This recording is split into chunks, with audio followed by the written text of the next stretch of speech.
I'd like to welcome you to part 2 of the basic operator training as presented by E&E Systems. If you haven't watched the presentation, which is part 1, I recommend you do so. It can help understand some of the things that we'll go over because we touch base on a lot of it there.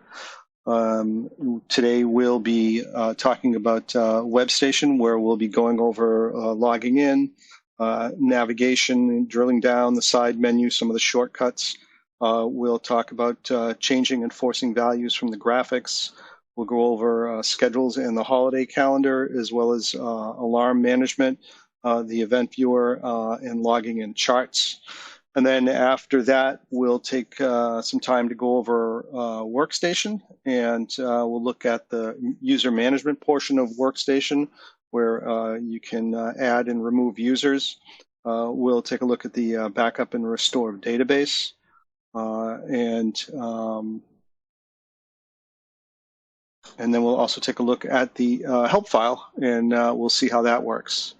I welcome you all to check out our website at enesystems.com and see some of the other things that we offer here at E&E Systems.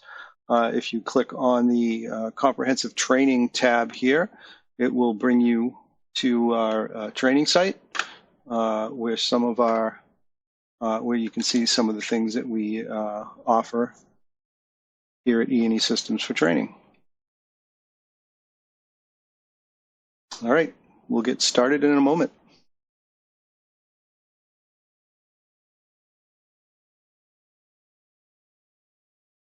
So let's start the WebStation portion here with just a quick explanation of what we're looking at.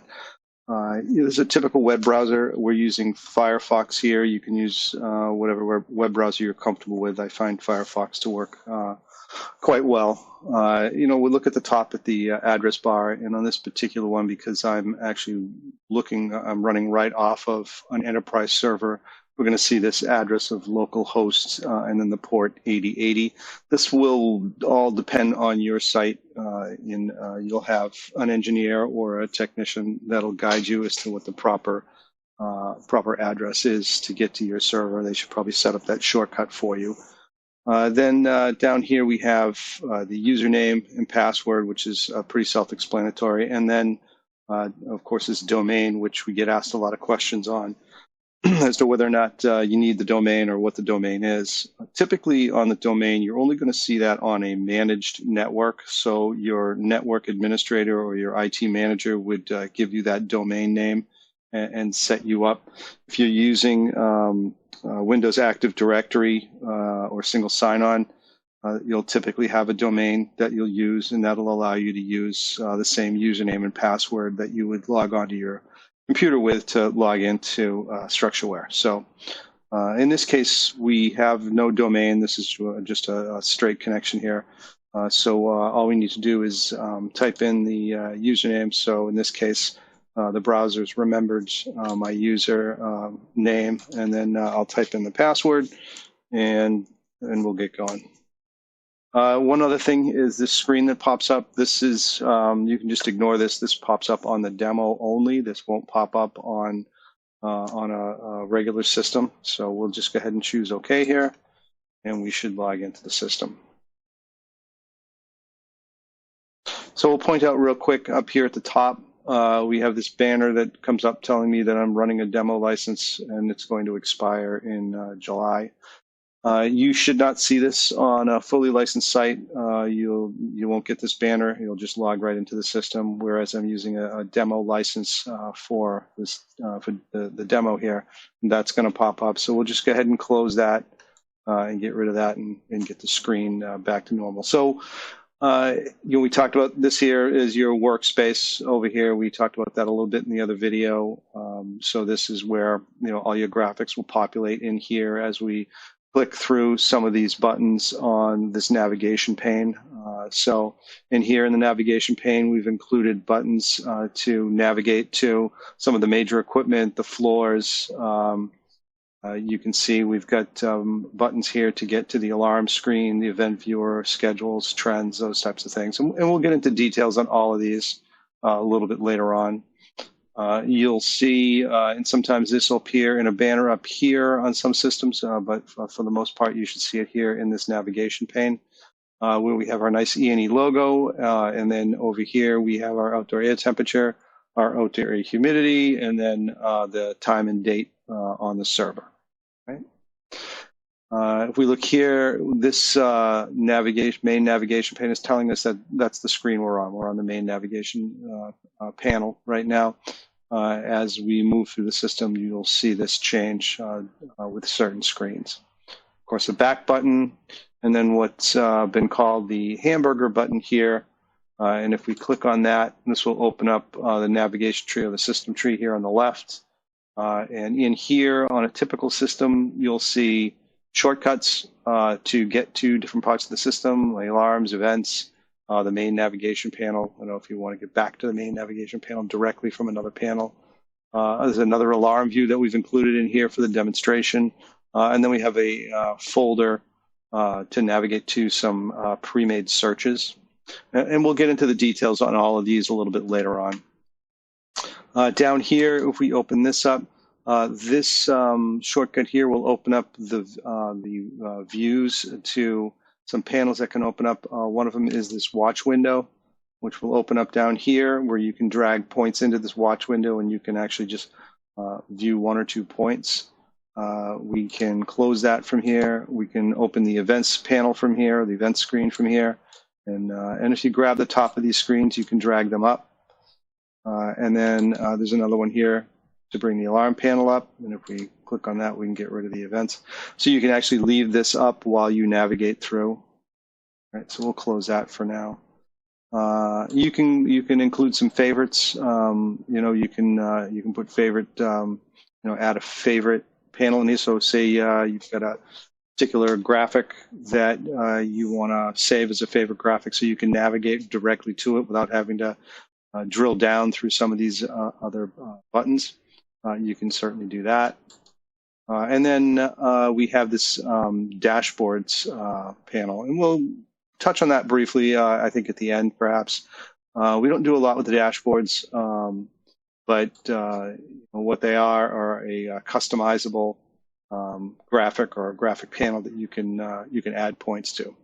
That's something that we probably will get into maybe in an advanced class. It takes a little bit to set those up. So let's go back to our system tree so we can see our shortcuts again. We'll click on this to navigate back to the navigation panel, and then we'll close our little hamburger. So on the other side, there's a search window here, so you can do some quick searches. We have our alarm navigation button over here, another way to get to the alarms. If we click on this, it will open up the alarm panel. And we can just close that down. And you'll notice there's a flashing 4 in here. And that 4 is indicating that we have currently 4 active alarms in the system. So very quickly, while you're looking at the screen, you can if a number pops up there, you know that you've got some active alarms, and you may want to go check them out. Over here, we have our account menu. It's represented by typically the first 2 letters of your name, or perhaps your initials, depending on how your system, how your username is added into the system. So from here, when we open this up, we can log off. We can go to the help screen, the help menu. We can choose to go to full screen. We can also change our workspace. This particular user has been assigned multiple workspaces. So while I'm here, I can move to a different workspace. So if I choose this engineering workspace, you'll see that it will change the screen. And now our system tree is open, and there's a little bit more information in there. We've got access to a few more things. This workspace here is a little different. Now we've got some other things in here. This being the engineering setting here, the engineering workspace. There's a few more things in here that you might not have in a regular workspace. And then our alarm screen is open down here at the bottom. So that's just an example of how you would move from one workspace to another. So we'll go back to our facilities workspace, because that's one of the ones that's what we've set this demo up for. And if we take another look at this, we can go to this options menu here, and we can take a look at these user settings. And here in the user settings, this one of the things I want to point out is this system of measurement. Occasionally, you'll run into a situation where, depending on the browser that you're using, you could be seeing values on a graphic screen showing up in Celsius instead of Fahrenheit. When that happens, sometimes it's the browser adding the calculation to the values from the controllers and representing it in Celsius. So good thing to know, if you come in here to these regional settings, you can actually go right in here and you can change that here. You can change it to United States customary, so it's not in this auto mode. I've had good luck with Firefox in auto mode, so I'm going to leave it there. But if you had to make that change, this would be where you would do it. And then this themes setting here. I prefer the dark mode. It gives this kind of dark gray background. So just so you know, if you want to change that, if you don't like that dark mode, or say you're set with it disabled and you want to enable it, you can disable the dark mode here. And when I choose OK, it'll kind of reset. And then when we look at this alarm panel, we'll see that now this alarm panel has this white background instead of that dark gray background. Okay. And again, it's as simple as coming in here, going to options, going to user settings, going to theme settings, and then enabling or disabling dark mode, depending on what you want. And this is completely up to the user as to how they want to set that up. Again, I prefer the dark mode. It's easier on my eyes, and I think it looks better in the demo here. So we're going to stick with that. So a couple other things to note are some of the shortcut keys on the keyboard. There's a shortcut to refresh the screen. If you hit the F5 key, it'll refresh the screen for you. The F11 screen will give you a full screen view. If you hit the F11 key, you'll go full screen and take over the entire screen there and lose that bar at the top. And then if you want to return, you just hit that F11 and it goes away. Control P will bring up a print screen for you. So if I go ahead and I hold the control key down and press P, it'll open up this print screen and I can print out the graphic. This can come in handy if you've got a graphic you just want to print out real fast. You can print it to a printer. You can, as it's done here, it's defaulted to a PDF. So you could certainly print this out to a PDF. And then, possibly email it later on. It's pretty good for screen captures. So we'll go ahead and cancel that. And then another one is this Control Tab. If you hold the Control key down and hit the Tab key, you can jump between tabs. So I'll show you where this comes in handy. If I go ahead and open up, say, the alarm view. If I left click on that alarm view and I open it, now we can talk a little bit about navigating through the system and drilling down into graphics. It's quite simple. Just by clicking on any one of the navigation buttons we've placed here on the side, I can go to floor 1 here, which will bring up my floor plan. You can see it's a typical floor plan. I can go to an air handler.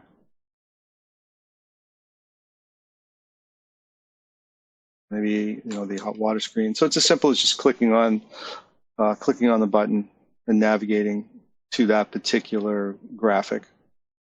If we go back here to the floor plan, I can do what they call drill down to the equipment on the floor. As you look around at the graphic here, you see there's a lot of these red boxes with the T's, and there's a couple of blue ones with the T's. And what we try to do here is we try to put the navigation button to the equipment as close as we can to the location of the thermostat on the floor.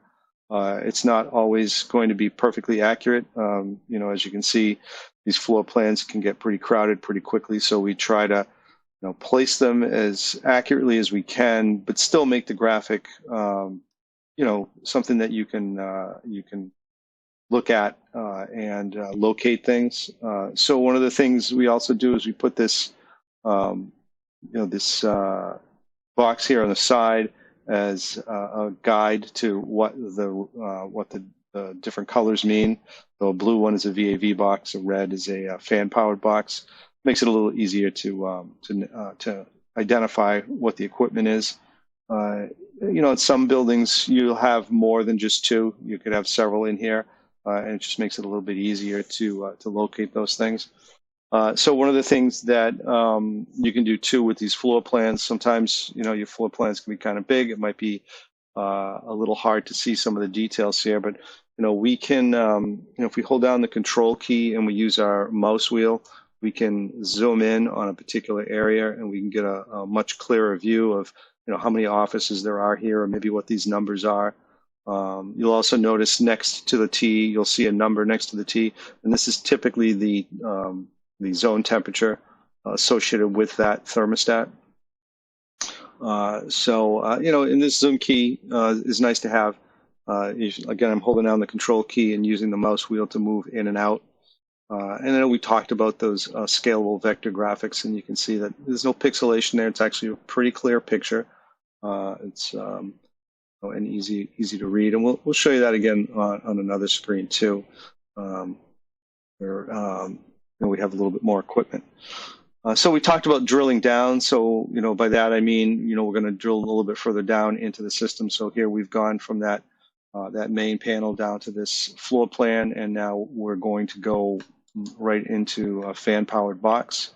And here we have a typical fan-powered box, that you might see on a floor, where you've got your flow sensors here, your damper, we have a fan, we have some heat over here. In this case, it's electric heat, and then you may have a supply air temperature sensor here. All right. And then the box over here with all of the points in it, the information. And again, this will be specific to the specs for the particular site. So you may not see all of this. You may see more. Again, it just depends on the site. What we tried to do here is, try to throw as many things in here, as we could that would make sense to give a good display. So in this case, we've got a temperature sensor. We've got cooling set point. We have fan status, a couple stages of heat, the minimum and maximum flow settings for the damper control, the actual flow of the box, and then occupied versus unoccupied. This will, showing the occupancy of the box based on the schedule.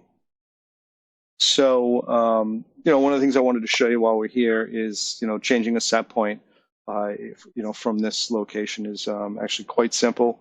You can just use these plus minus buttons here right off the graphic to change that set point.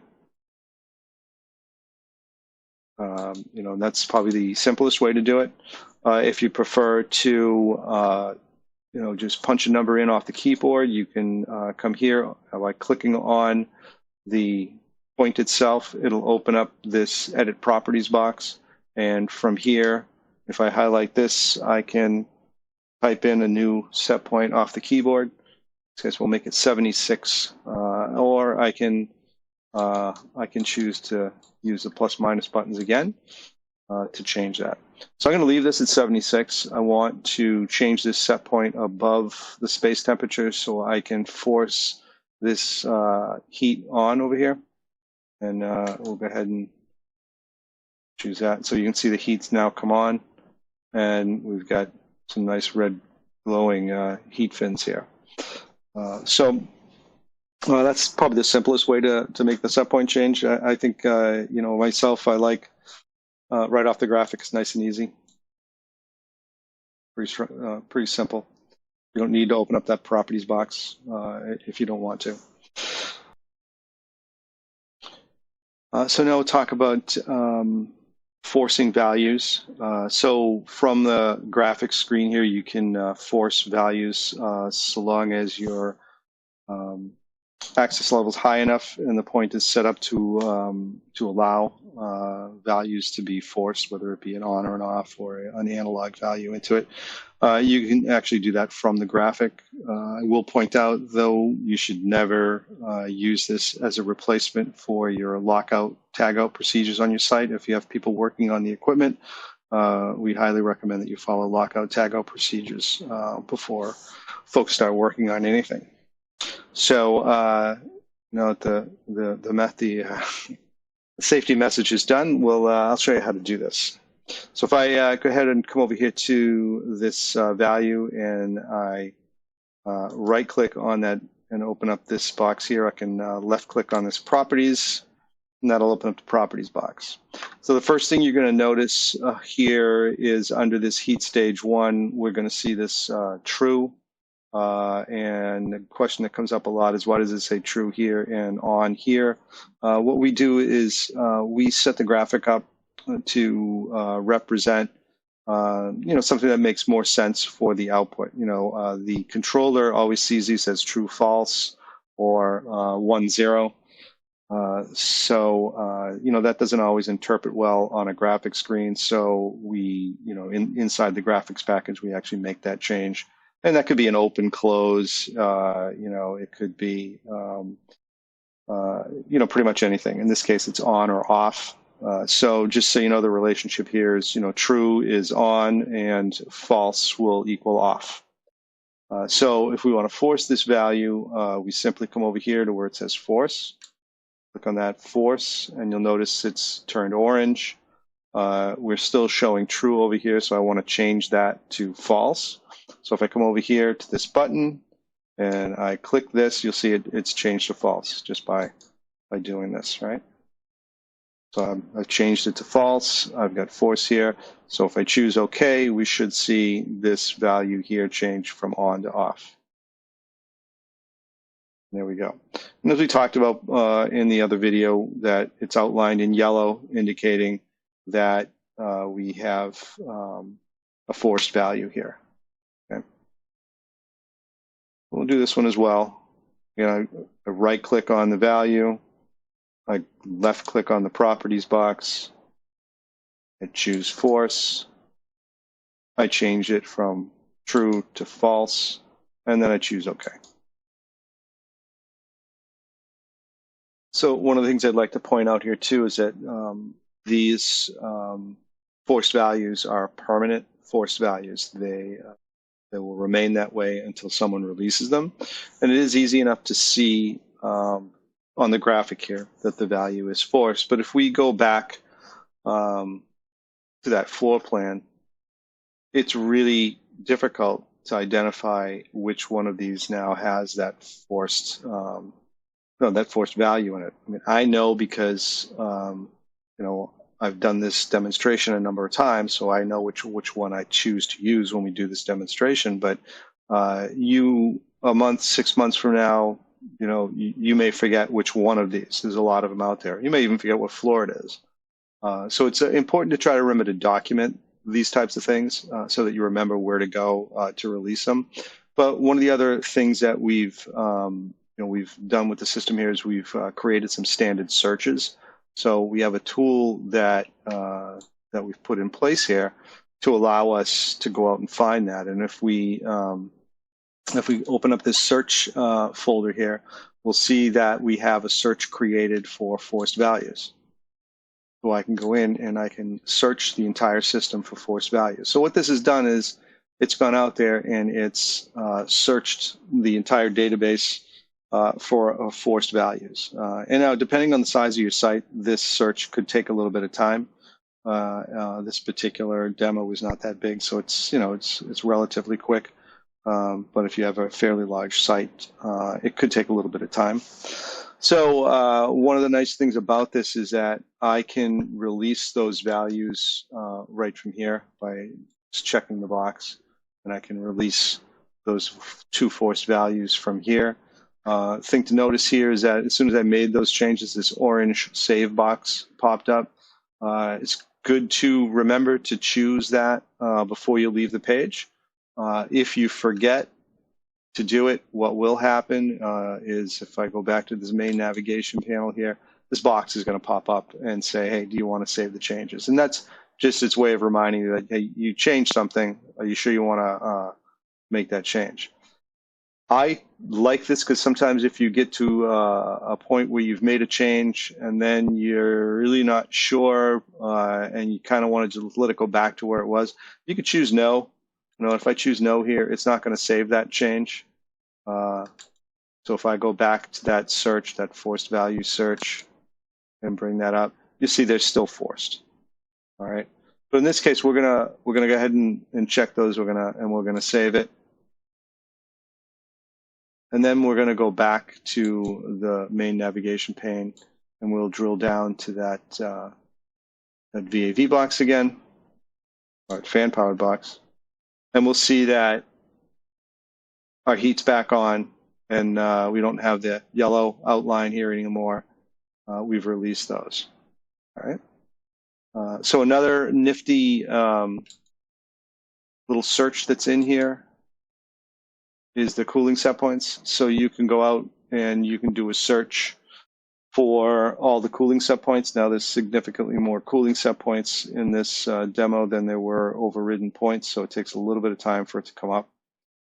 So we'll just be a little patient and wait for it. And there they are. There's all those cooling set points, and there's that set point that I just changed to 76. So these searches can be throughout the entire database. You could search from the enterprise server down, or you can choose to search on one particular automation server. It just depends on how you set them up. So if we go here and we can make that change from here, we can go ahead and change that set point. I can also click on it, and I can type in a value. We'll change it to 66. And then again, there's that save, that orange save button. We'll go ahead and click the orange save. And then we'll go back and we'll drill down to that fan-powered box again, and we should see the new set point here, right, which is kind of nice. And you see the dampers open a little bit more, and we're trying to get a little more air in the space. Just a nice little thing to know about with the searches. It does help us find things that maybe we forgot about. So we'll just navigate back to the main navigation panel here, and we'll close down the system tree. So let's talk about schedules and the calendar a little bit. So what I'll do is I'll use the navigation button here on the left to go to the schedules page. So we'll click that up, and this actually opens up the folder where the schedules are and the calendar. So we'll talk a little bit about the calendar first. So the calendar is basically a calendar you can set up for all of your planned or scheduled holidays throughout the year, and then you would point your schedules back at this, or bind, what we call bind the schedules to this calendar. And what that does is it will activate the exception for the day of that holiday. So in other words, say it's July 4th, and it's normally a Monday or a Tuesday, it'll override the original schedule for that day, for that floor, that equipment, or that building due to the holiday. So the nice thing about it is you can have one calendar for the whole building, or you can create separate calendars for, say you've got a multi-occupancy building. You can have separate calendars for, for different tenants. All right, which is kind of nice. It's real simple to set up. We've got some buttons up here at the top, and we have one that will, outline, what today is. So here's today, and we can certainly click that on and off. We can add a holiday by clicking this add button, and we can pick a date, single date. We can pick a range or calculated. We can do that. And then, of course, change the day and the day of the month. And, we can choose by weekday if we want. The other method is to just simply go in and, and pick the day. So we could pick the 16th here. And now that it's highlighted in blue here, we'll see we've got our little save button over here, right? And again, remember to hit that save button before you leave the page. It will give you that warning message if you don't. And then here we have, the settings button, so we can actually go in if we choose one here, and we choose one of these existing ones, and we hit the setting button here. We can actually go in and we can edit the settings from in here if we want. Right? It's pretty straightforward. It's not a lot really to talk about here. It's quite intuitive. It looks a little different, and we'll show you that in Workstation. It looks a little bit different in Workstation. I think it has more of a kind of Microsoft Windows kind of feel to it, or Outlook calendar kind of feel to it, if you're more familiar with that. So we'll go back to this schedules folder here. And again, there's that, do you want to save these changes? I'm going to say no. I'm not interested in saving those. So, we've added the word lead and shadow to the end of these, the names of these schedules to help identify what they are here. So the difference here is, a lead schedule is a schedule that other schedules in the building are shadowing. In other words, they're looking at that schedule for information. And what this allows us to do is take the individual, say, air handler schedules, and point them to a lead schedule or have them shadow a lead schedule. And then you can change multiple shadow schedules by changing just that one lead schedule. Comes in real handy if you have multiple floors with multiple tenants or multiple schedules for or equipment. You can tie them all back to a lead schedule, have them shadow a lead schedule, and it allows you to make one change to affect all of them instead of having to go to multiple schedules and tie up your whole morning changing schedules. It's a nice feature to have. You do have to remember that they are that you cannot change once a schedule is shadowing a lead schedule. You can't change anything on that schedule. You have to go to that lead schedule to shadow it. What is nice is that when you do pick on a shadow schedule, you get this banner up top telling you that this item is controlled by another object. And in order to get to that object or to find that object quickly, if you look over here on the right, it says go to lead object. So if I click on this, it'll bring me right to that that lead schedule. And we'll see up here the banner is now yellow on the lead schedule, indicating that any changes here will affect other schedules, right, which is kind of a nice feature. Makes it a little bit easier to identify things or to locate things. If you do get to a schedule and you see you can't make changes to it, you can certainly just go here, go up there, look at that banner, and then click on Go to Lead Schedule, and it'll bring you to the proper schedule. So you'll notice here on the left, the calendar we were talking about earlier shows up here in this pane on the left, just as an indicator that there are calendars out there, and here they are, so it identifies what the holidays are. If we look here on the 13th, you'll see there's a little blue dot on the 13th indicating that there's a holiday exception here. And if we look over here on the 13th, we'll see that we have this holiday exception here, which is basically going to be an exception in this schedule, so that this unit will not run, or this floor won't be occupied from 8:30 a.m. to 7:15 p.m. as long as this is in effect, right? To make this go away, to make it a little bit bigger, we can just click on this button right here and make the calendar go away. All I did was click on this calendar button, which is nice, a nice feature to have, right? And then we have our today button again, to indicate what today is, in case we forgot, right? And then we have, we can add an exception event or a weekly event by clicking on the buttons here. Just a quick explanation. Exceptions are these blue schedules or these blue dates that you see in here. And the exceptions can be set up as a one-time exception, whereas it'll operate for that one day or that one period, and then it will not happen again. You can make them reoccurring. A weekly event is a reoccurring event, so it's going to happen every week, and those are indicated here in green. So if we go ahead and choose to create an exception, it's going to look for the time frame. At what time is it going to start, until what time. The exception name, you can give it a name, and the priority. And then, of course, down here, you can pick a single date, a year, a month, or any day of the week. So we could say, every Tuesday we want this to happen, right? So you can use your imagination there. The priorities, the exception priorities, again, the higher the number, the higher the priority.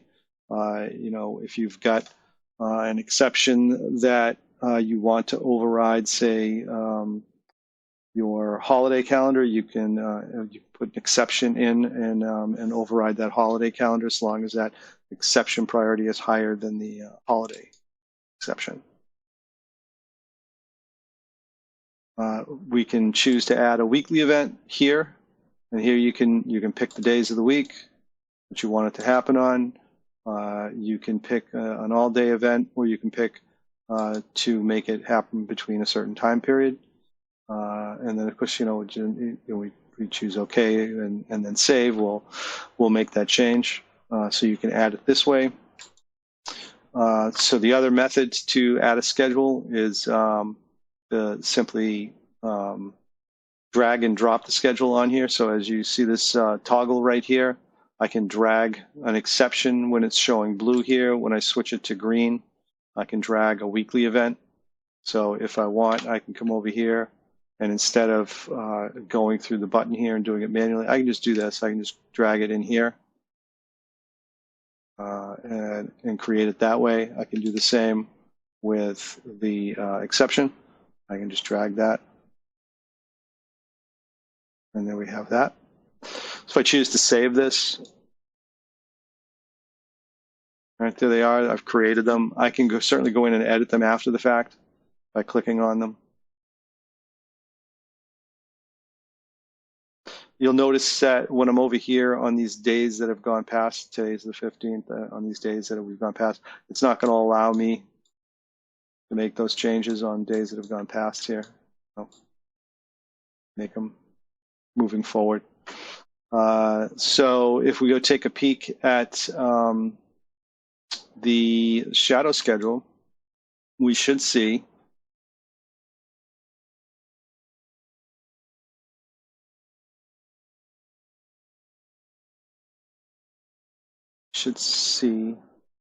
when we go to the shadow schedule, we should see that those schedules are here. Right? We go back to the other one. We'll see that those schedules are there. Go back to that lead object. I can come in here, click on this. I can delete these two events, save them, go back, and sure enough, they're gone.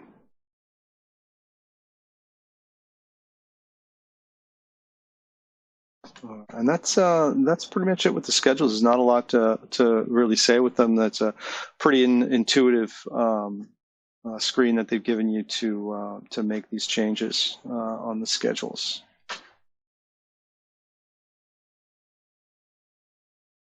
All right, moving on to alarms. We talked a little bit earlier. We talked about the number up here and what that represents, the number of active alarms, and that we can get to the alarm screen by clicking on this. We can also jump to it by using one of the navigation buttons here.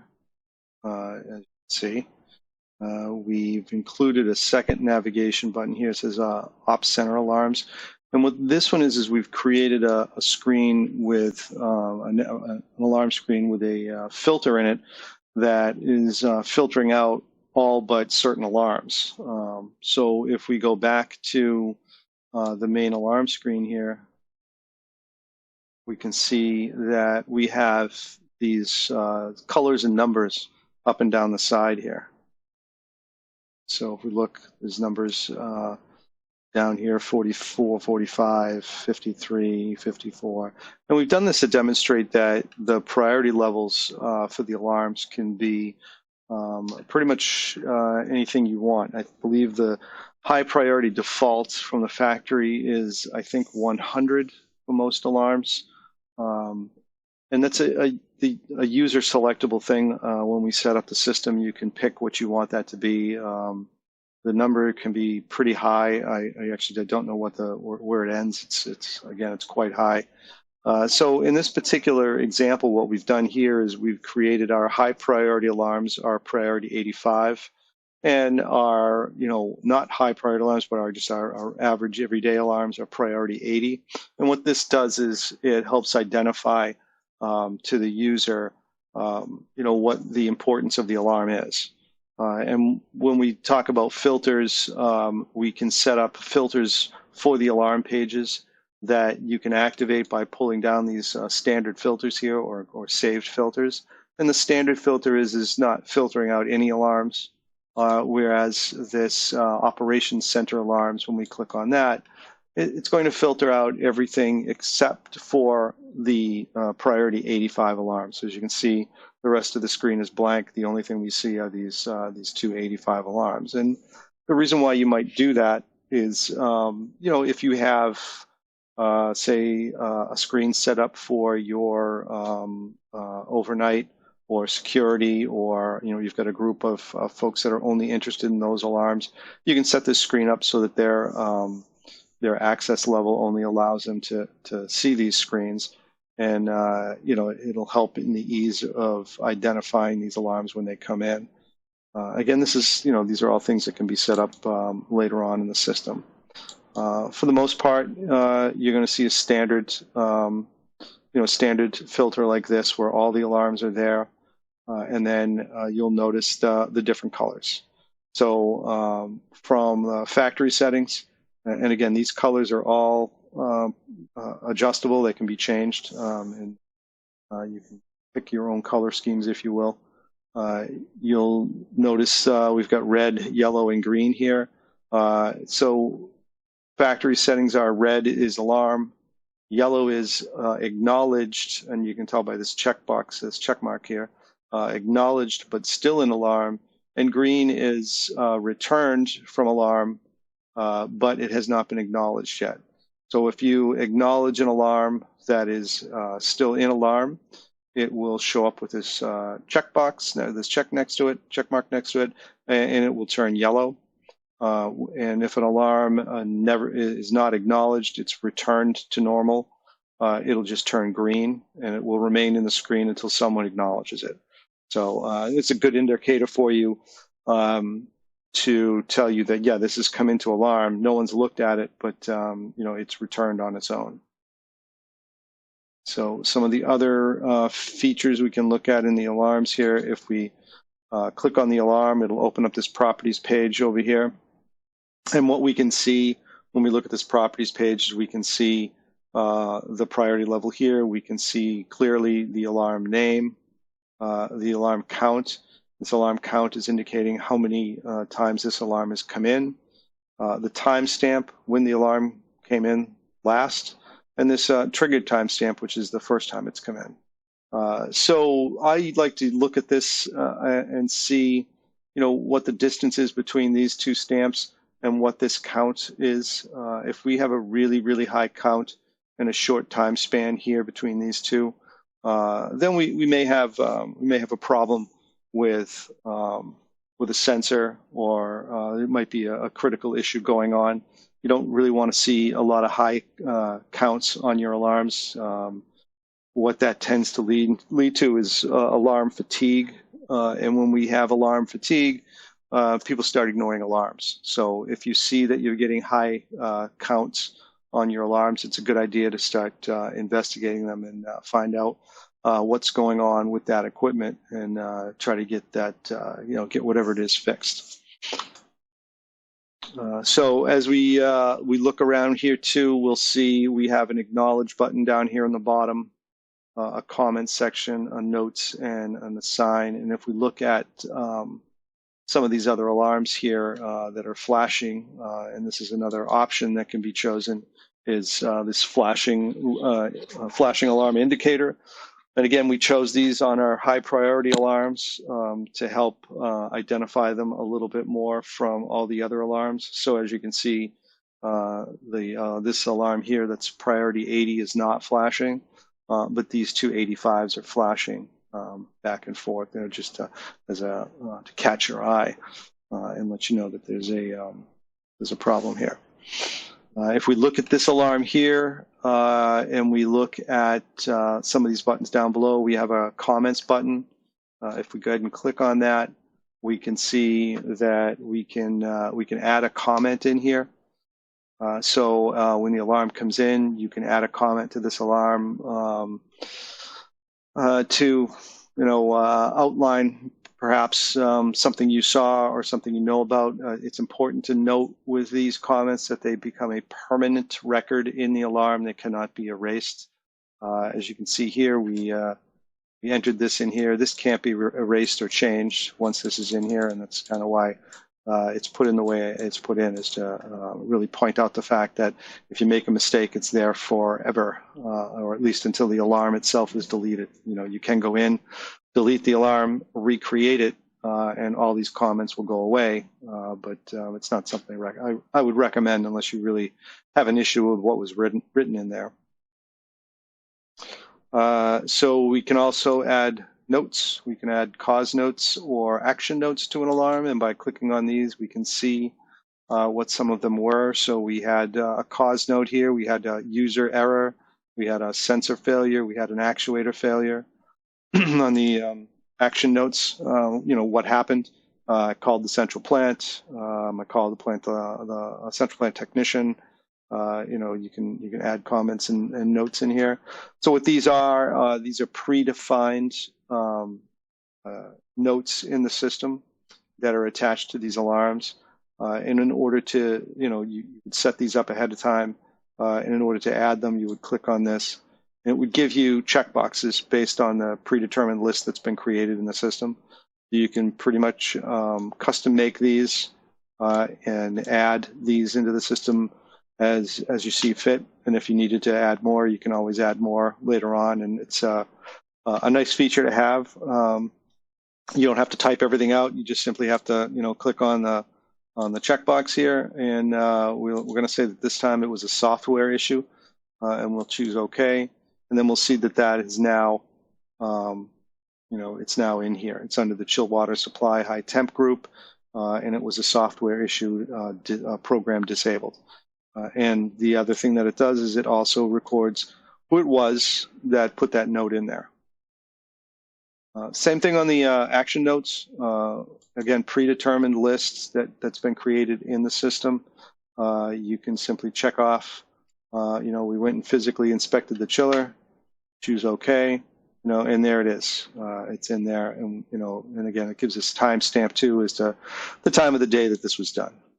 And these can be nice features to add to your alarms. Again, this would all have to be set up in the database ahead of time, or you can set it up actually at any time, not ahead of time, but before creating the note.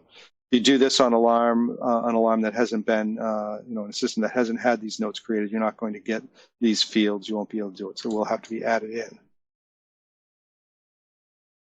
We talked about notes. I can assign this alarm to me. There's a button down here for me to assign the alarm here, or I can do it here as well.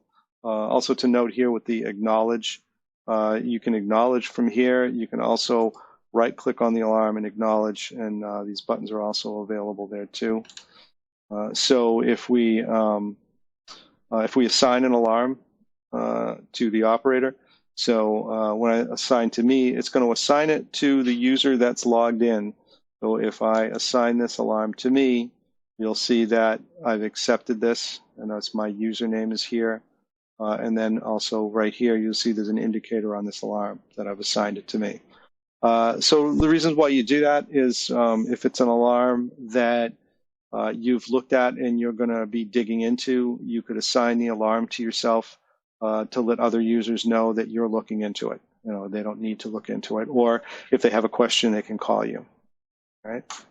And then to release that, you would just simply check the release button and it goes away.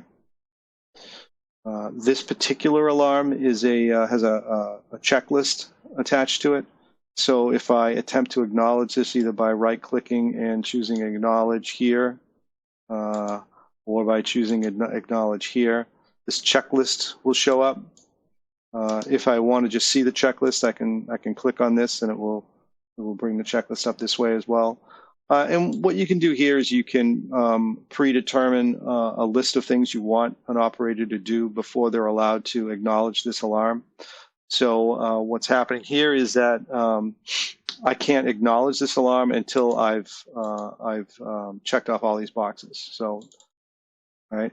So the alarm is still in play, it's still flashing. It hasn't been acknowledged. We don't see that little checkbox like we see here because I didn't finish. I've only checked off 2 of these. So in a situation like this, what the operator could do is they could assign it to themselves. Right? They could start working on it and check these off, and then come back when they're done. Choose OK, and release it. And now you'll see.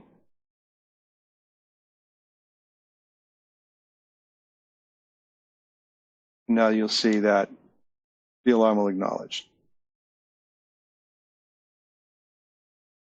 Right? We see the check mark next to it, and it's turned yellow, indicating it's still an alarm, but it's been acknowledged. So another feature here is, or a couple more features here is if we look at this alarm here, we have a couple more features here that we've added these attachments. There's a pop-up alarm that can be created in the system. Now, it's important to note here that these pop-up alarms will only pop up in Workstation. It's only, it has to do with the application, and there's programming inside of Workstation that allows this pop-up to occur. The web-based products, the web station or the web browser doesn't have the ability to do the pop-up.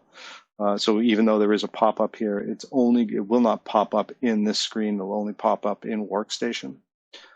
We can have, and again, what this is that wherever you are in the system when this alarm would come in, this screen would pop up to let you know wherever you were working that this alarm had come into play, and you could certainly go look at it. We can attach user notes.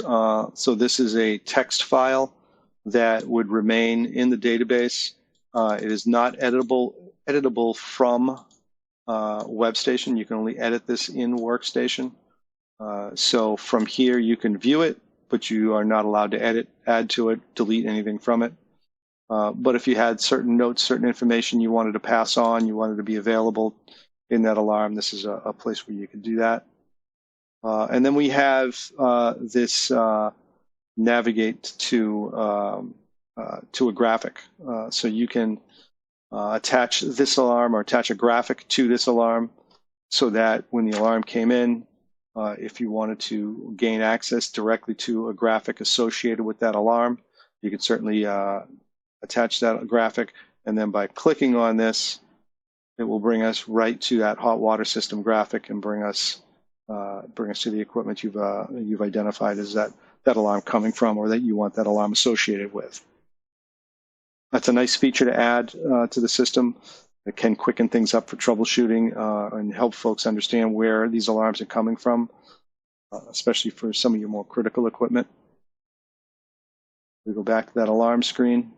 So another one with this, this is the same routine here. You know, you would acknowledge the alarm here. There's no check boxes associated with this one.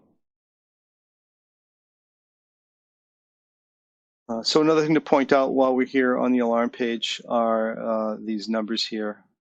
on the bar here. You'll see this number 4 in the yellow circle and this number 1. So this one here, this button here, will show us all the hidden alarms. So you can come in and you can hide an alarm. If we take this alarm here, if I right-click on that alarm, I can hide that alarm. You'll see that number changes to 5. And then if we come in here, we can see that that alarm is now in here. We've hidden it. And then to remove it, I can simply right-click on it and choose Show That Alarm. It'll disappear from this screen, and it'll reappear on the other screen. So this is a good place to go if you have alarms, say that you want to hide for a period of time, for maintenance reasons. This is a good indicator for you that you've hidden them as a reminder. This number up here at the top will remind you that you have some hidden alarms. It's important to try to remember what ones you've done that with, and I think this is a good way of identifying them for you. Same thing here, although these are disabled alarms. And again, you may have a piece of equipment that's down for maintenance or repair, and you want to hide and disable these alarms for a period of time while they're doing the repairs, so that it's not interrupting operators as they're turning fans back off and on. This is certainly a method you can use to do that, just to make sure you go back in at the end of the day and re-enable those alarms. So one of the things you can do is, you can certainly assign these alarms to an individual and then hide them or disable them. It does record in the system who's disabled or who's hidden alarms, so it will remember that for you. And then again, it's the indicators right here showing how many are in the system. To add an alarm to the disabled, we can certainly go in here and I can disable this alarm and it'll disappear here. We see the number 2 pop up, and now we have it in here. I just simply right-click on it, re-enable it, and remove it from the screen.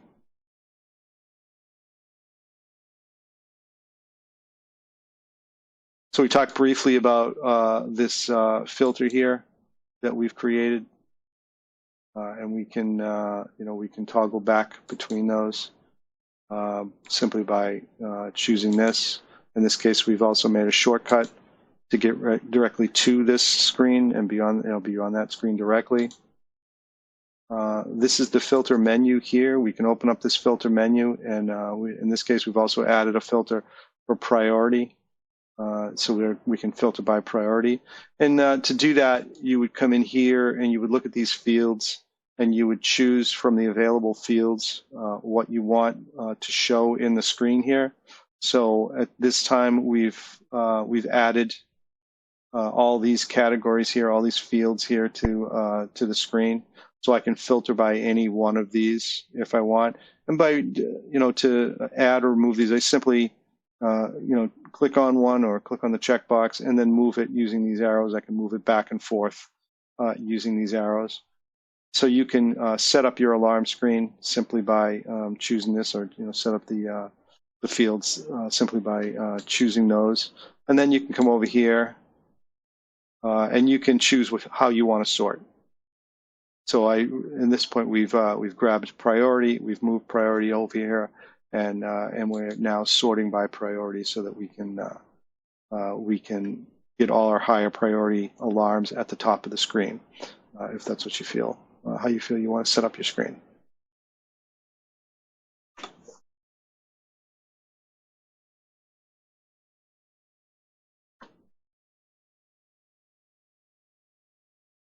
All right, so let's move on to the event viewer, and we'll talk about that for a little bit. If I go over here to the navigation button on the left here, I can come over here and take a look at this event viewer. So you'll notice it looks very similar to the alarm viewer. A couple of different features up here at the top where they have some pre-made filters in place for you so that you can filter by day, week, month, or year. So this can come in handy when you're searching for things.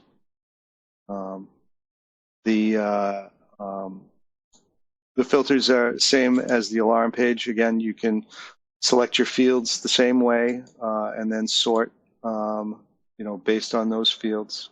And that's a nice feature to have. You don't have to relearn anything as you're moving from Event Viewer to the alarm screen or vice versa. It's nice that they've used the same features here because it just makes things quicker. If you know one, you certainly will know the other. We have a pre-made filter in here for username, so I'm going to basically filter everything out except for username here. And as you can see, I'm only showing what the user has done. So if we're looking at it, say over the day, we can come down and we can look at some of the things that we've done over time. So what's happening here is the events viewer is basically showing you everything that's gone on in the system. When someone's acknowledged an alarm, it shows up in here. A command that was executed here. We've got a fan failure. We've got an alarm that was hidden. Those things show up in here. We can see when an object has been deleted. Any major things that are happening in the system. And these don't have to be alarms that show up in here. This is all predefined. So this is just going to record the things that are happening. If you remember earlier, we forced a couple of values. You can see here by this little hand, it's showing you that someone's forced a value, and it actually shows you what it was that they did. We scroll down a little bit further, we can see some set points were changed, and it's showing you the before and after values of those. And just continue to scroll down. There's those temperature set points that we changed, which is nice. It's a nice little feature to have that you can go back and look through the system and see what's been happening in the system. Not a lot to talk about with this. I mean, again, it's it's just recording things. If you notice, I've gotten to the end rather quickly here because again, when we're looking at it by the day, which is another nice feature to have. You're not sorting or looking through weeks and weeks and weeks worth of data if you don't need to. If you need to go back a little further, you can go back.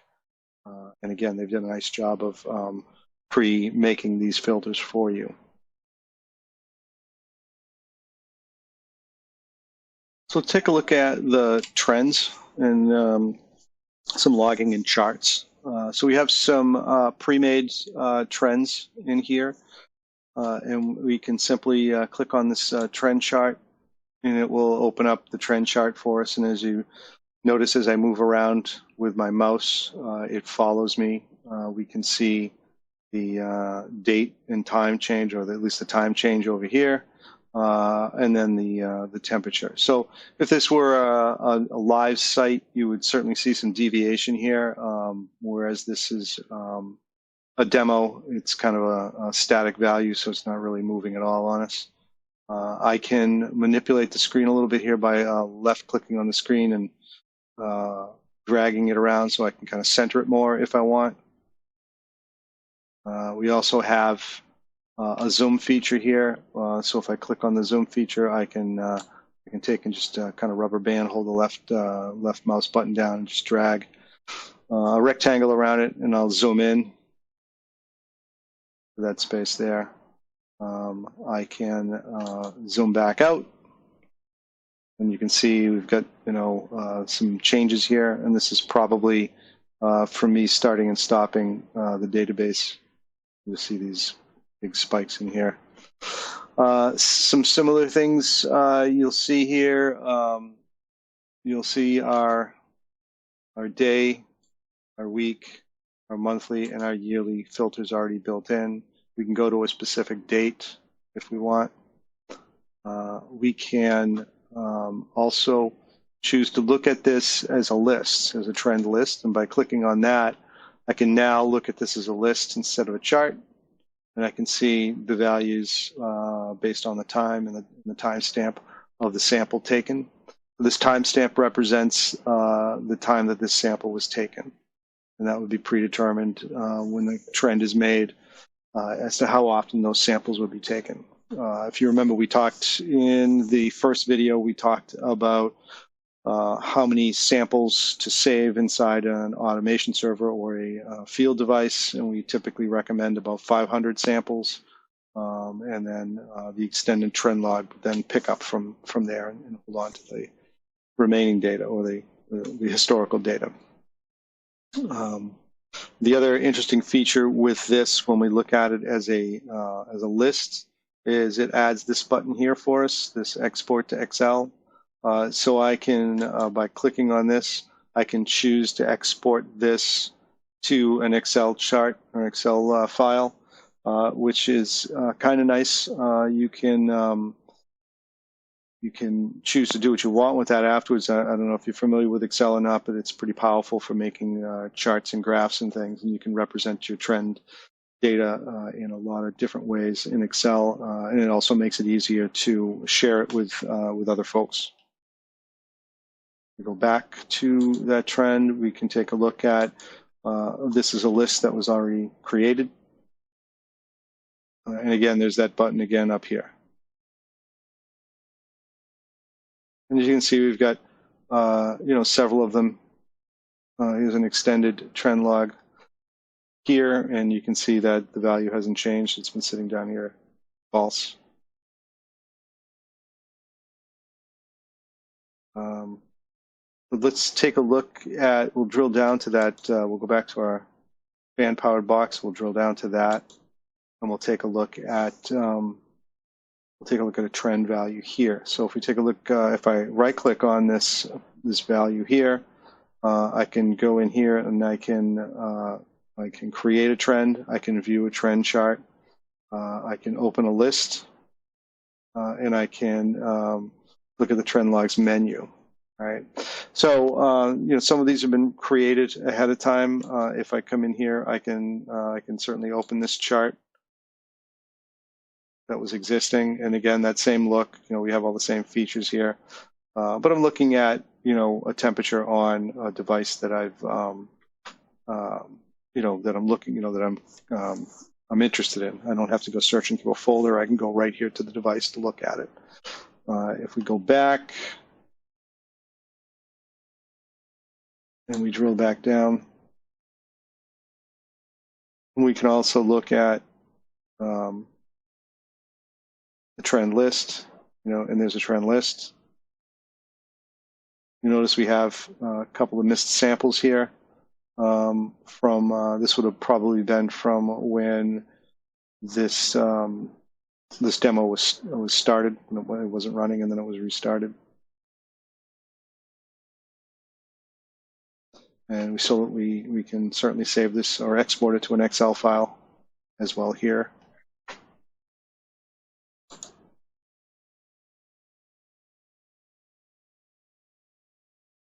Take a look at it again. We can go in and we can choose create, and we can create a chart or a trend log. We'll go ahead and create a chart. I think it's a little easier to see. Again, it's we're looking at something with static values here, so we're not going to see a lot of movement. So it was that easy to create it. If I come up here and I choose save, it's going to ask me for a name.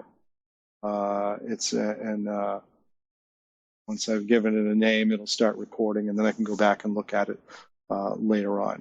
I would warn against creating multiple trend charts for the same point. There's really no need to do that. If you've created one already, you can just certainly go back and look at the data from that trend.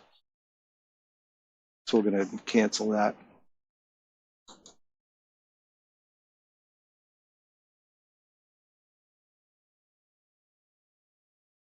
Down.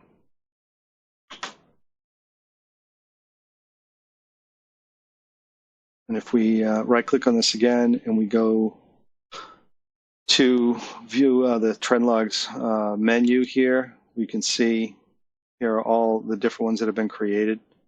We can gain access to them here and take a look at what's been recorded.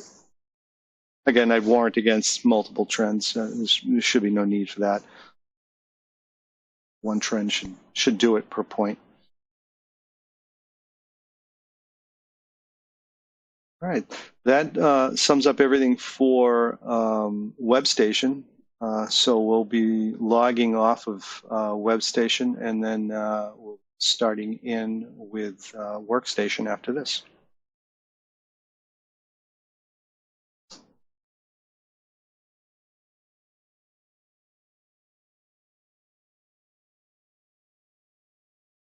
So here we're looking at Workstation. And again, Workstation's licensed software from Schneider Electric and does require a user license for it to operate. You know, it looks very similar to WebStation with the username, password. There's that domain again that we talked about when we were looking at WebStation. And again, the domain would be if you are on a managed network, or you know you're using the single sign-on or Windows Active Directory, you would certainly have a domain. There's an address box here, you know, down here instead of up top in the navigation pane on that you would see on your web browser. It's down here, and this is a typical for the automation server. And again, that'll be different. That'll be specific to your site.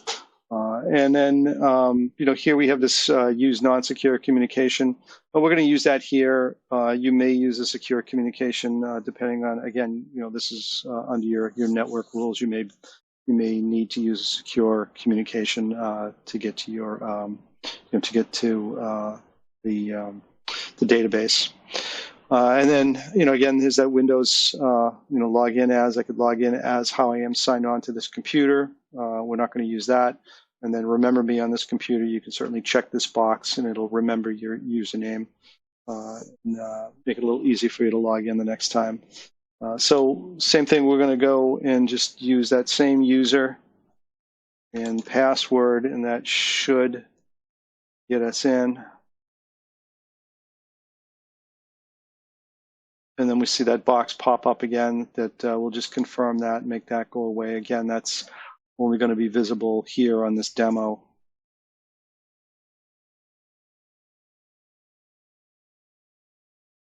We'll point out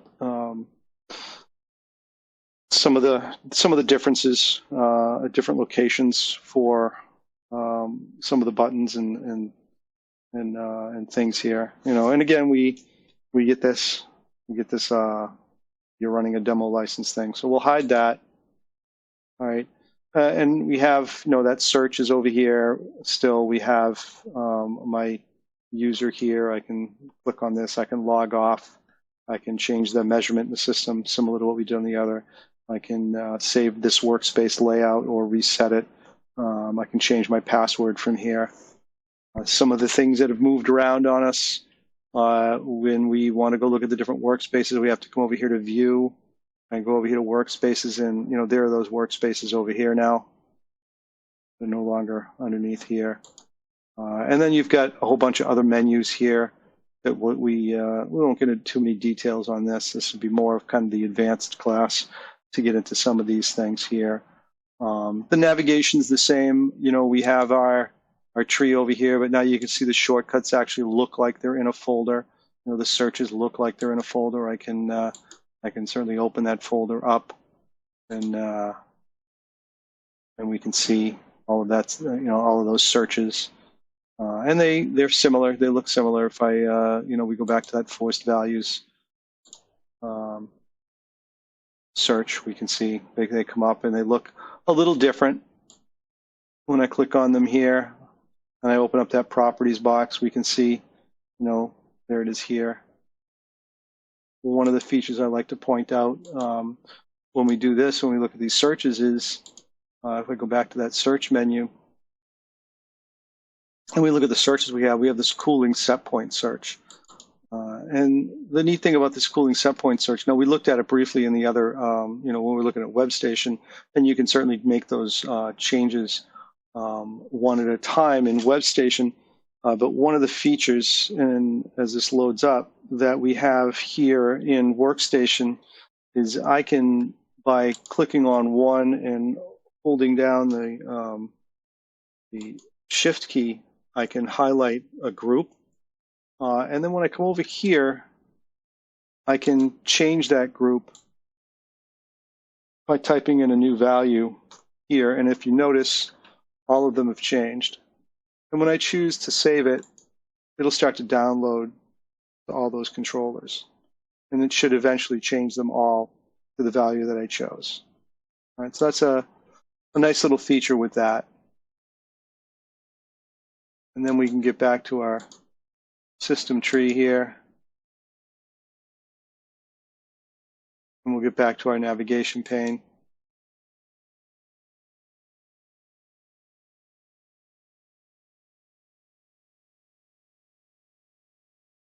And here we have, back at our navigation pane, and things look very similar.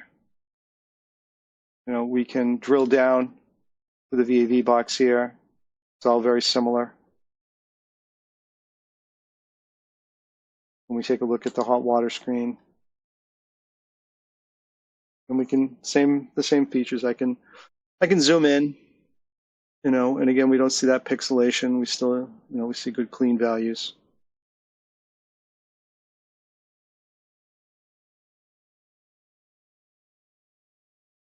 The set points, they all work the same. A little bit different feel when we look at the properties page. And when we choose, let's, if we drill back down to that VAV box, because we spent a lot of time there. When we choose to edit properties here in the box, and we want to force this value, we can force the value here. But again, it still shows up with that yellow bar, that yellow outline. It just looks a little different from the properties page, that's all. And again, this is a little bit more powerful. You get a lot more options up here, a lot more things you can choose from. One of them is the user management. If we go here, we click on this button here, which is the control panel. It opens up a number of different places that we can go look. And some of these may not be available to you. It's going to depend on what your access level is. But if we go ahead and we look at the account management screen, and let me just back up a little bit. I went a little fast there. So if we look here under user management, we can see, domain, account management, permission paths, and the type of permissions. What we're going to do is we're going to take a look at the account management screen, and we'll take a look at what we have here. And we've got user accounts, user account groups, and then those workspaces that we were talking about. And this is something that in the when we get into the advanced class, we'll actually do a lab where we will have you add an operator to the system. But just to show you what that looks like, we can take a peek at the operator we've been using all day here, with this, and go into the summary here, and we'll see that we've got some different things here to look at. We can disable this user. We can force a password change and give them a new password here. We can actually set an expiration date on this account. We can say, okay, we're going to, this user is after a certain date, he's no longer going to be allowed to get onto the system, and we can have this user expire after a certain period of time. We can go in here. We can add fields in here, and add a little bit more detail to the user. Maybe you want to add email addresses or home or work email addresses in there, last name. You get a little bit more detailed on the user, which can be nice.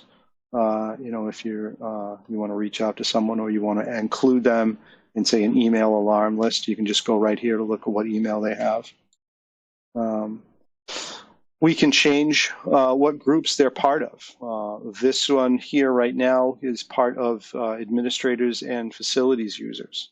And again, we talked about the group membership also is where permissions are placed. So administrators have different permission levels than, say, a normal demo user or an energy manager, perhaps.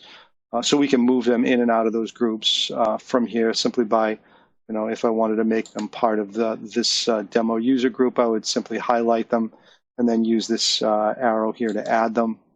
and there it is. And then if I want to remove them from that group, I just go ahead and remove them from that group. And there's our little save button here, asking, reminding me to save my changes.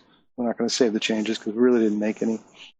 And then when we go over here, we can look at permissions, and we can see the groups that they're part of, this facilities group and this administrators group. They both have full permission to read, write, create, delete, edit, force, and command users or command values. So typically, what you'll get is someone who has full user rights to do everything. You may get a user that's only allowed to read. They're not allowed to do anything else. And then a lot of cases, what we end up with is users that can read and write values. They can force and they can command, but they may not be able to edit, delete, or create anything. And the reason for that is this create, delete, and edit functions. Those are really engineering functions where you're creating, you're creating content, you're adding controllers perhaps, or even deleting controllers or editing programs, and that's usually left for a more advanced user. So normally what we'll see is a read, write, force, and command here for daily users that need access to the system to change schedules and to change set points and force values on and off. And then we get to this audit trailing events. And what this does is, as it fills in here, this basically records every movement that the user makes from the time they log in to the time they log off. So you can see where, even though I was logged into WebStation, you can see everything that we did earlier in the video where we've made these set point changes and we've gone and acknowledged alarms and checked things off, and we've made some more changes in here, and we've commanded some things on and off, and maybe done some forced values. All of those will show up in here as a permanent record for that user, and this can be valuable, just to see, if you've gone and you made a change and you just want to go back and look, okay, what was the value before? You can see that value here. It tells you what the value was before. So if you need to go back to that value, you can come here and find that and return it back to that value. I find it's a nice little feature to have. We go back and we'll actually close that. And again, there's that warning message. I didn't save it. And it's warning me again.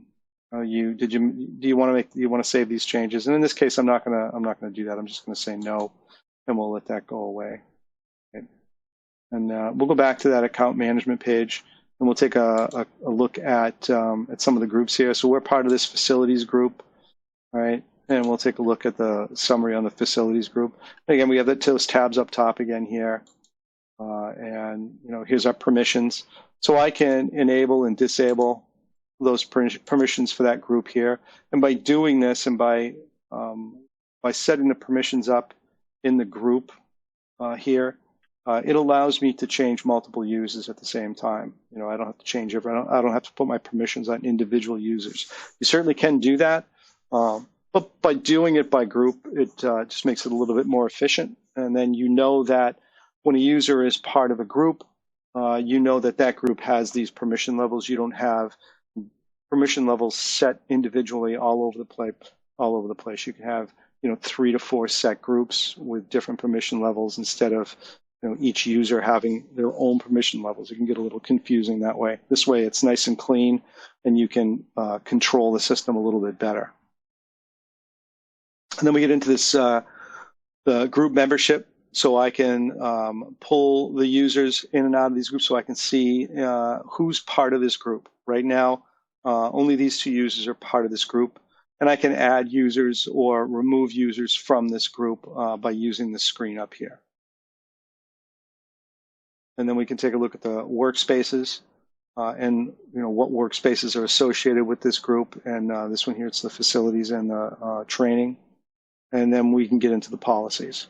And the policies are, user inactivity, allowing users to, allowing members to close workstation. Are you allowed to close it?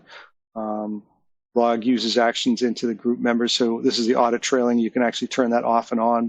I highly recommend that you always leave that on. Allow a member to change their own password. You can disable that if you want. You can allow users access to different parts of the system by this web configuration, whether they can get to the web configuration of an automation server. Again, that's one of those higher level functions. And personal favorites, and you can go on and on through here. Automatic log off. This is an important one where an unused session will log off after an hour, so you can make those changes. Go back one more time. We can take a look at the workspaces. And we'll take a look at this facilities workspace, because that's the one we're kind of working on. And we'll take a look at, this is just the name. You can give a description in here if you want. This just tells the location of where that is, and that's a common location. We don't usually change that. It stays the same. And then from here, you can set up how that workspace is. Whether the menus are visible. Like right now we have the menus are visible, address bar is visible. We've pretty much made everything visible to this user. And those are, these navigation buttons up top, and all of, all these extra avenues to search and get around with the toolbars and stuff. And you can disable those toolbars if you think it's too cluttered. And you would do that here. And then we have our content, where there's an alarms pane, an events pane, and a system tree, and then the watch pane, and those are all here as well. And then the work area window, and this is where you would edit what the work area window is. If I go in here and I take a quick peek at this, we can see that we are on the navigation the main navigation panel, which we mentioned that before. That main navigation panel is, close that for a sec here, and that main navigation panel is this here. When we're back, we go back here to this campus main. It's this screen here, and that's where that's chosen. So if we look back in here, that's that panel right there, and that's where that would be chosen. And again, we go into much greater detail in the advanced user class, where we would actually show you how to set this up.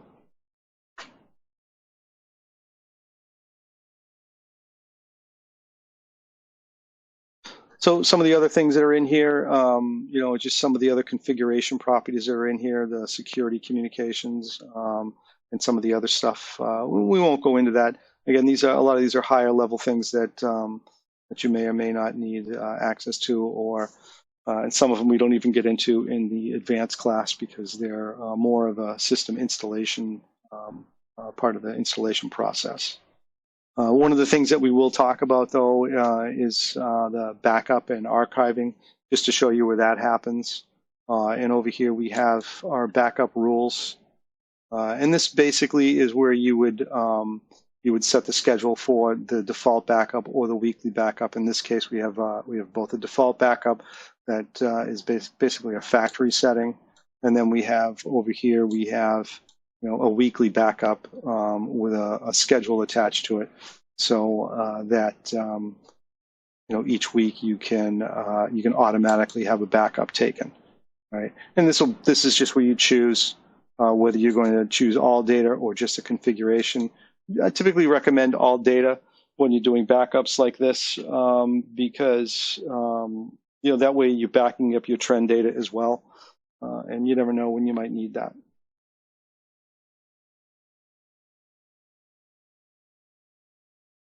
So if we go back and we look at the backup sets, we can show you where the backups are kept.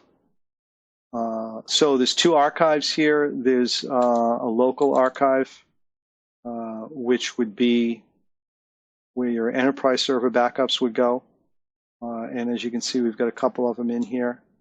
And so these are backed up right onto the hard drive of the enterprise server.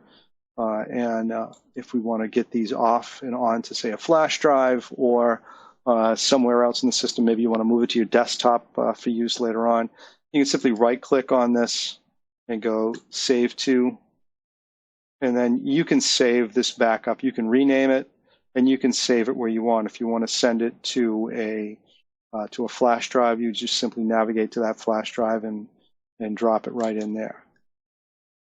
Go back to the AS archives, and there won't be any AS archives in here because I don't have an AS, but you would see the individual folders for each automation server in your system, and there would be an archived backup set for each one of those, and you could certainly do the same. You could grab those as well and move those off the system. And this is something that we recommend you talk to your account executive about because we can certainly set up a maintenance plan where that's done. That's done for you as part of the maintenance program, where those things are backed up, and then we would store them back on a hard drive in Canton, where in case something did go wrong, you'd have a backup set that's off-site, and that can come in very handy if something catastrophic should happen. And then we have the backup and restore manager, and again, this would be where you could you can manage the backups, how many backups you want to keep, and how many to store, and you could set that here.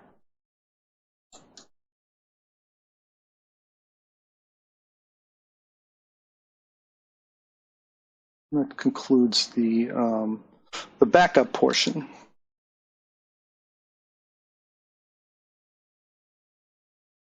So now let's take a look at how the schedules look in Workstation. And if we open up the schedules, it's again there's that there's the two shadow schedules, the lead schedule and the holiday calendar. If we open up that holiday calendar, we'll see it looks a little bit more like a Microsoft calendar, where you would pick and choose by adding it here. And then similar, we can do it this way. We can add it by date and range here, or we can just pick it off the calendar. We can go back here and we can look at the properties, and get a little more detailed here. From here, we can actually see the references as to what's looking at this calendar, so these are all of the schedules that are looking back at this calendar.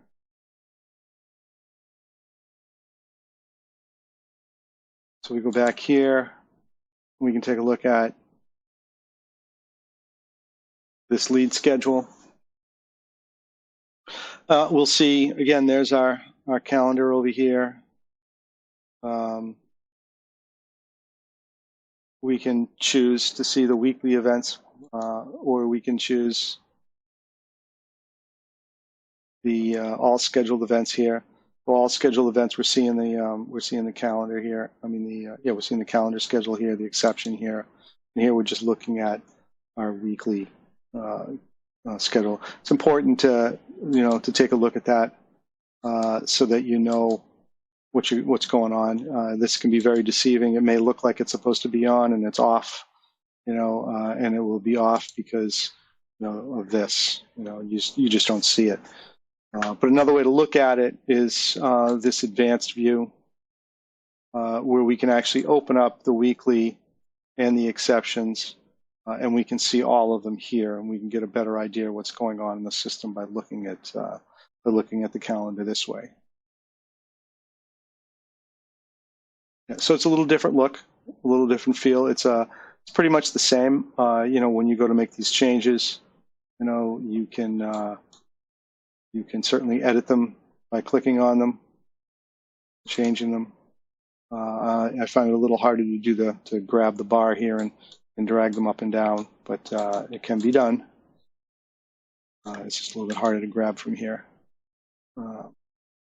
We go look at your shadow schedules. Again, it'll might make you think you can change it, but it's not going to let you change anything from the shadow schedule. It's going to kick it right back at you. And again, the same look is, you've got those two different views here. And then the advanced view as well. For my money, I think it looks better in WebStation. I think it's a little easier to view.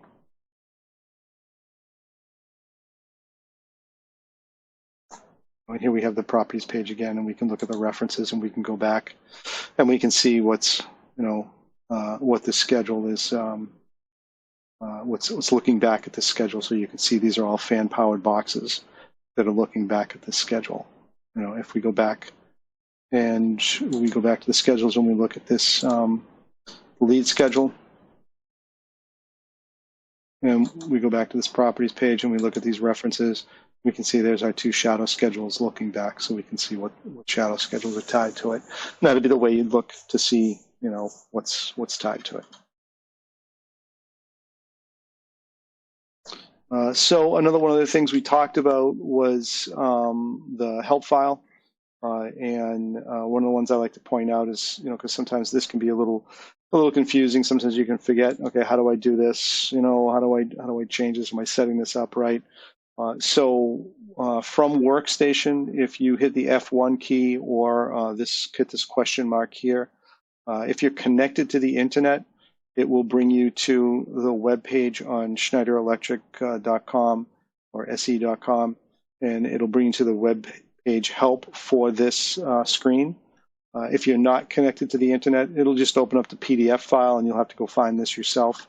But if I go ahead and I click on this, it should open up the web page if we're connected to the internet, and it will eventually bring me to the help file for. I'll just go ahead and enlarge this. It'll bring me to the help file for the schedule editor, and from here you can start to look around. Now you'll get a little bit of information without logging on.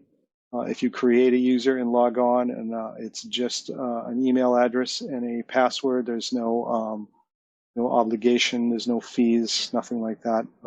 It's just basically you're signing yourself as a user on their system, and you'll be able to get a little bit more information out of the system.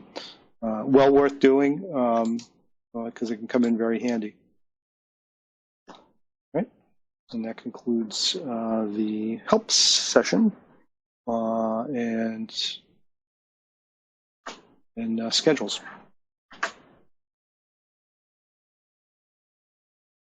So that concludes our basic operator training program. Again, I welcome you to check out our website and check out our comprehensive training tab here on the web page to see some of the other things that we offer here at E&E Systems.